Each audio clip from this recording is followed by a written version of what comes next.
Tarantula Tag Part 2.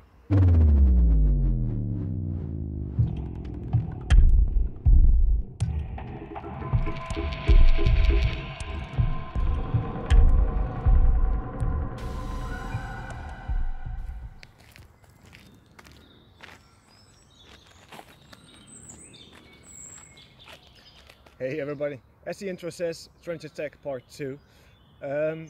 The first Tarantula Tag, the original one, is still going and there are still videos being added to that playlist, so I will leave a link down below and go check it out.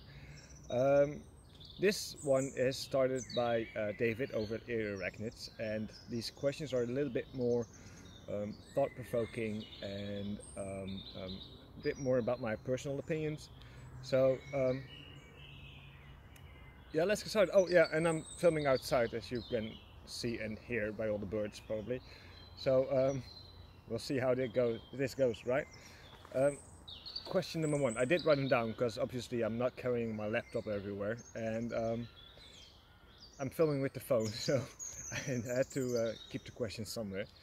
Question number 1 is, if you could keep only one genus, what would it be and why?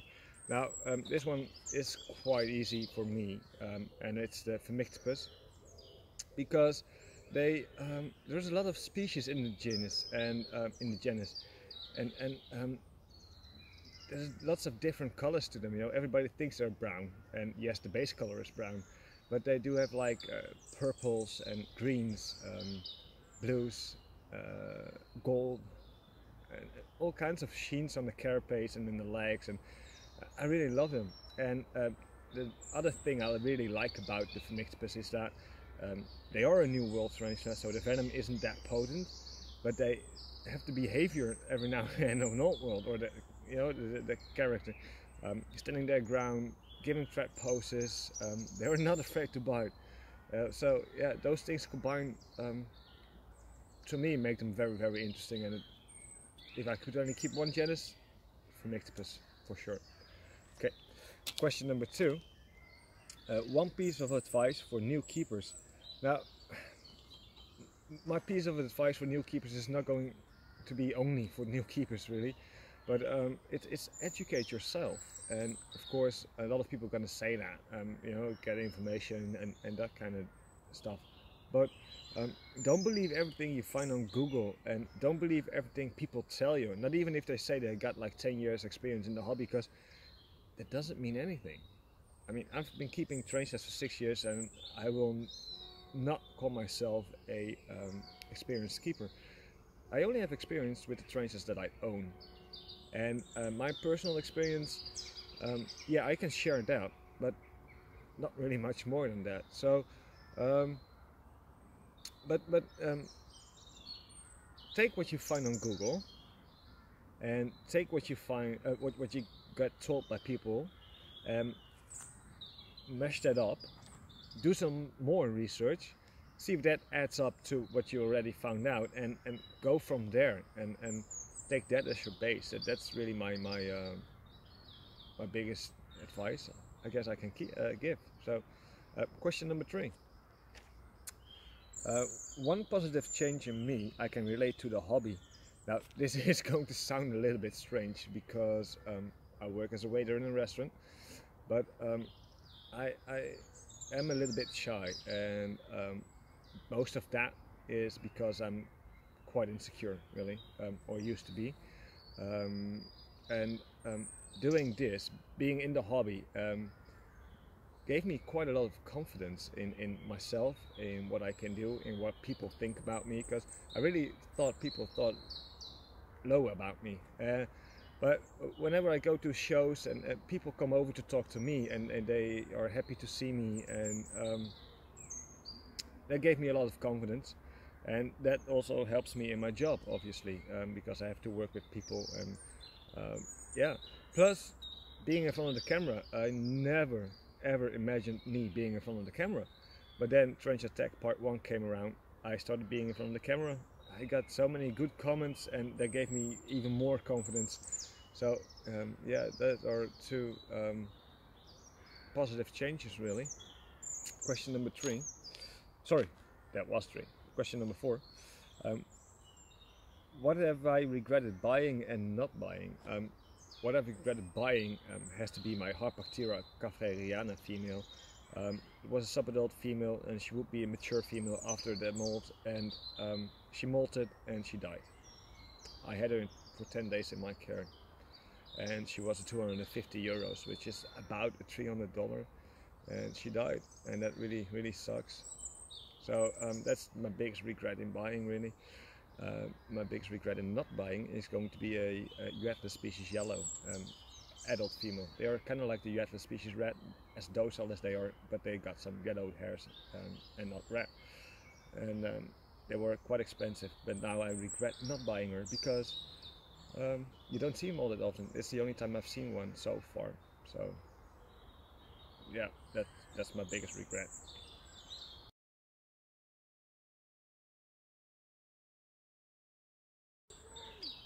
Question number 5.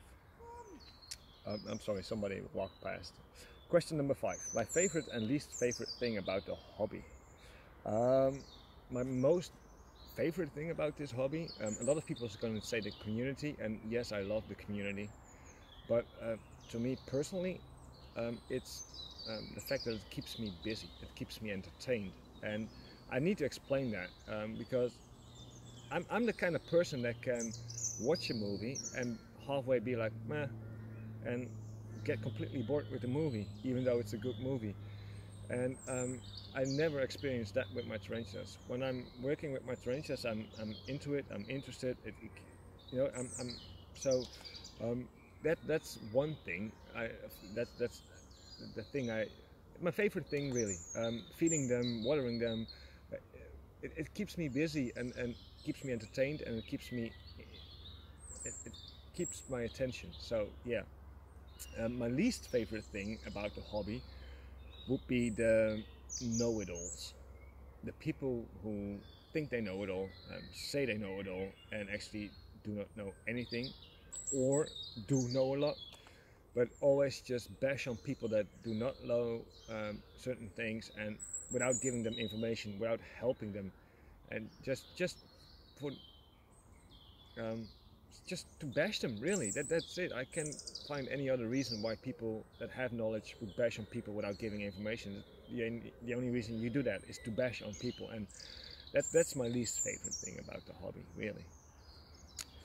Oh, I need to turn the page. Question number 6. If you could collab with one person, who and why? Well, this was a bit of a hard question because there are a lot of people that are great in this hobby that I would like to do a collaboration with, and I'm going to do a couple of collaborations, really.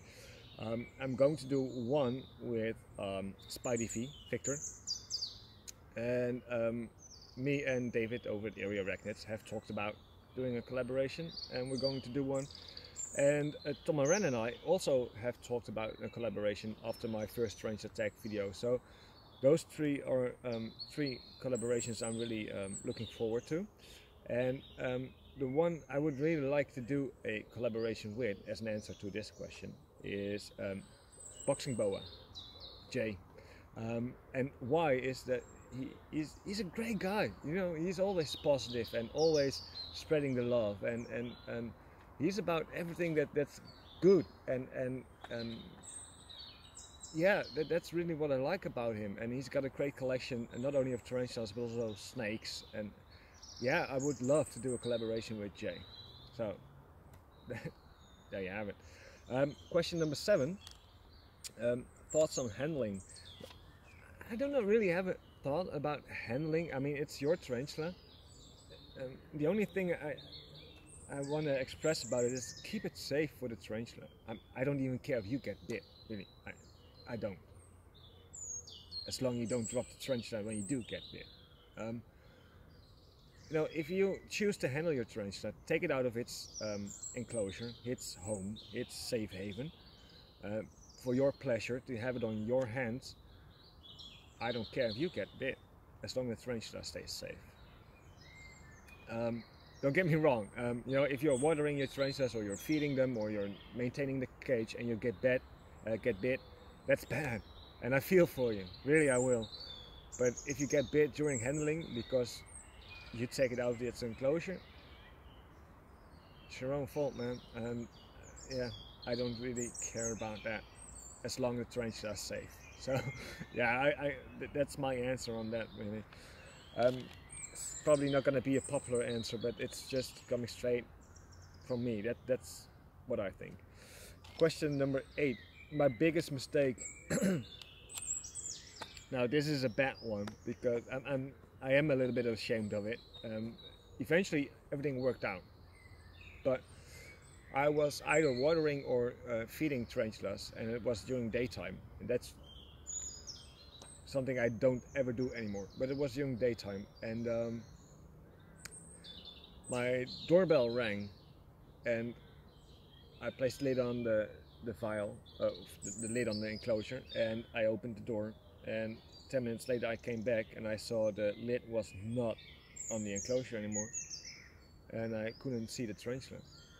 So it escaped, and after 2 days of looking everywhere, you know, in the beginning I tried to see into the burrow, of course, in the enclosure, didn't see it. And after 2 days of looking everywhere whenever I got the time, under my bed, in my shoes, behind the closet, behind the central heating, I didn't find anything, and I gave up hope, and I thought it was either going to die or it escaped, and it would eventually die outside because of the temperatures. It freezes here in the winter. So and then after 2 days I picked up the enclosure, and who do I see sitting in the enclosure? Yes, that's tarantula. But the mistake here is the fact that I didn't take my time to close off that enclosure before I opened the door, and that's something that should never have happened, but it did, and I learned from it. And the 2 things I learned from it is, whatever is going on, I will first make sure I close the enclosure. That's the first thing I learned. But the second thing is that I'm not feeding during the day anymore, and in the evenings there's going to be less chance of people ringing the bell, and so like no mailman and that kind of stuff. So yeah, that's it. Question number 9. Oh, I forgot to write down the question. Oh, it was my hopes for my channel, or my hopes for the channel. I will place a link in. I will place the question down below. Because I had written down the answer part of it, because just short words. But what I hope to do with the channel is entertain my viewers. Yeah, I like to give some information every now and then, but I do not feel confident enough in doing so, because like I said, I only keeping tarantulas for 6 years. Yes, I've had some experience with the species that I do own, and I am going to do some in-depth videos in the near future, and I will handle one species at a time and give a little bit information about them, and just, you know, some care notes, not really too much information about care and that kind of stuff, but that's what I really want to do. So give people a little bit of information and get them started on certain species, and but all is going to be from my personal experience. So yeah, I hope that people are going to like that. Okay, question number 10. Give 3 shout outs. First shout out is going to Tarantula Kat. Now her channel is bigger than mine, so I'm not sure if there are people that are subscribed to my channel that are not subscribed to hers. Sorry. But if you are not subscribed to her channel, please go check it out. She's an awesome person. She makes fun videos. She does. She shows off her tarantulas. She shows off her other exotic pets, a bearded dragon and a gecko. She does like vlogs when she goes to a reptile show. So yeah, go check her out. The second shout out is going to Adam, which is the invertebrarian. He's a great guy, and he does a lot of videos in which he shows little wee man, his son, an awesome little dude. He's always happy, and I enjoy watching the videos, and wee man always makes me laugh. You know, he's always happy, and he's always, I don't know, I like it. And he's got great videos, Adam that is, of course. He's got great videos, and with lots of information, and he shows a lot of invertebrates, a lot of different invertebrates, and not only tarantulas. So go check him out as well. And the last shout out, I know I already mentioned him in this video, but it is going to be Spidey V, Victor. Vic is an amazing guy, and I've said it before, and I will say it every time somebody will ask me. He's a great guy. He makes good videos, and not only about his tarantulas, he does more. He did some bow shooting, shooting his bow. I'm not sure how it's called. Whatever, in his garden.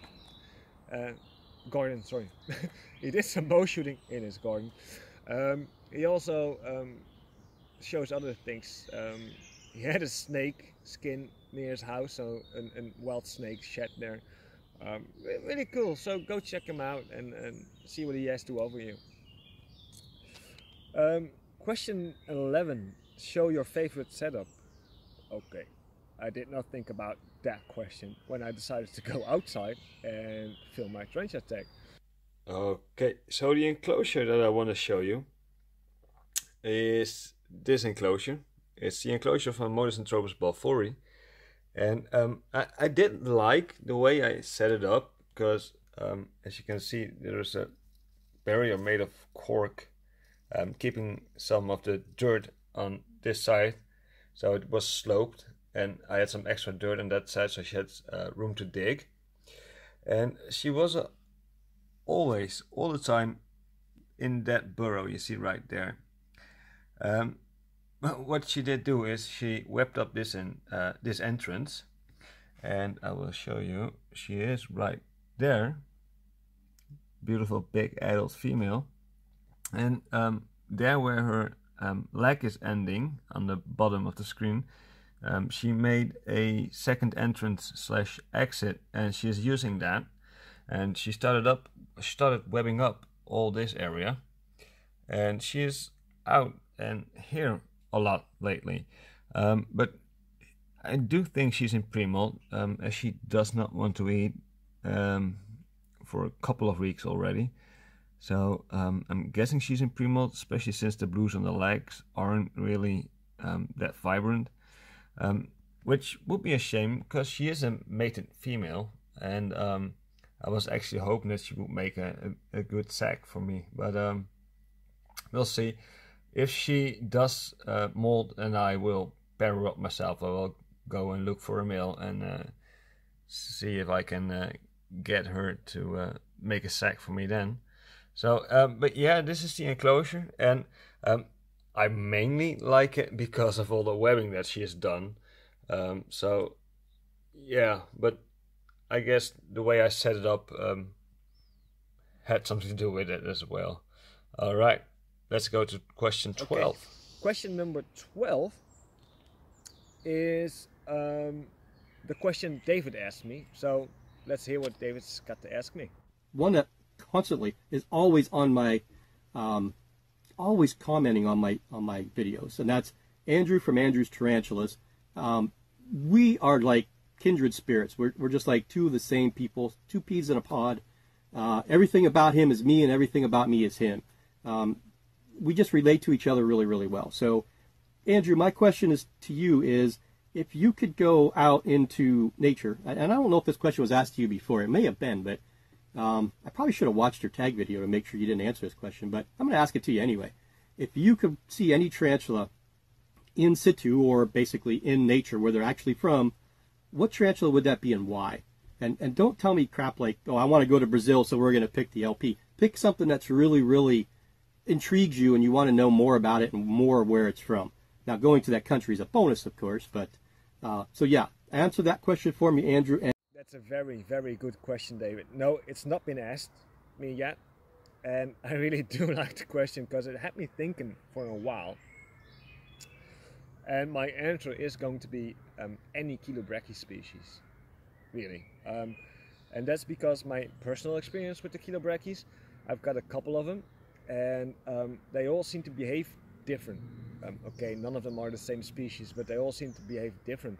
I got Chilobrachys that, my Huahine female, for example, when she was in a previous enclosure, she did some digging, she had like multiple exits, she did a lot of webbing, and it was really cool to see. And now I put it in a different enclosure with about the same amount of substrate, and all she has done is dig down, take a burrow right, take a burrow left, and go back a little bit, whatever, make a huge dirt turret, and that's it. No webbing on top of it, nothing. So I really would like to see the Chilobrachys species in the wild and see how they live there. I mean, of course, there's a lot of people that will tell you like they burrow and blah, blah, blah, but I want to see, and I want to see if there is